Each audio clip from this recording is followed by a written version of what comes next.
planet are the 6.5 billion scrolls, because that warehouse seemed pretty small, the back.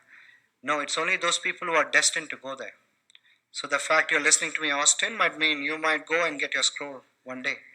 It knows when you're coming. It's a feedback loop. Okay.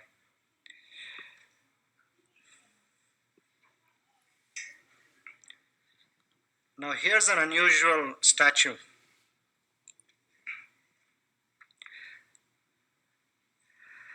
When Shiva dances as Nataraj, he's called Ananda Tandava, the dance of joy. Tandava means dance. There are 108 poses in the dance, and the number 108 is an amazing significance, but I may not have time to go into it. That's the last pose. I have the whole family to cover here, so bear with me. We're going to buckle up, yeah? This is called Moksha Tandava. It's very rare. Moksha means ultimate freedom. So it's the dance of liberation, Jiva Mukta. And the freedom says is no need to die and go to heaven. Heaven is right here as we speak. And that true freedom comes from the flame Shiva holds. That's the fire of jnana, the fire of illuminative wisdom. It burns 1,000 lifetimes of avidya, ignorance. The Latin word video to see comes from vidya, knowledge. Avidya means you are ignorant of your true nature. So it's like 1,000 years of darkness is dispelled by a single source of light, because the darkness was never there. It's been an absence of light. Light and darkness can never coexist. So only true knowledge, jnana, can liberate you.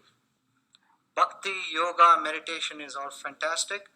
The final step is Advaita Vedanta, non-duality. Okay? But not everyone's ready for that. When we teach non-duality workshops, it's not only the funnel is narrow, it's more an espresso drip for the people who come to me. Yeah. When I teach mythology, I get a wide turnout. But you can teach the same philosophy through the mythology. Okay. So true freedom comes from knowledge. And the hands going back represents ultimate freedom. The Damaru drum means time and space comes from within you. And a spontaneous alchemy of transformation happens, where the legs go up and the hands going down, right? But as opposed to doing a handstand in yoga, where the hands and leg muscles are contorted with stress, look at the hand, it's bent. Look at the legs, it's like gracefully, it's free, it's flying. Because upon enlightenment, the sense of doership vanishes, that I am doing karma, I am doing actions which bear results, which bear fruits of the action. Nobody is really doing anything. We're pretending we're doing stuff. It's all grace. What's up and what's down? Somebody looking at us from outer space thinks we are upside down. There is no up, no down, no north, no south. Everything is Shiva. Now, even Apasmara, the figure at the bottom, has flipped. What that represents is the old karmas which have to play out. It's called prarabdha karma. It's like a fan being switched off.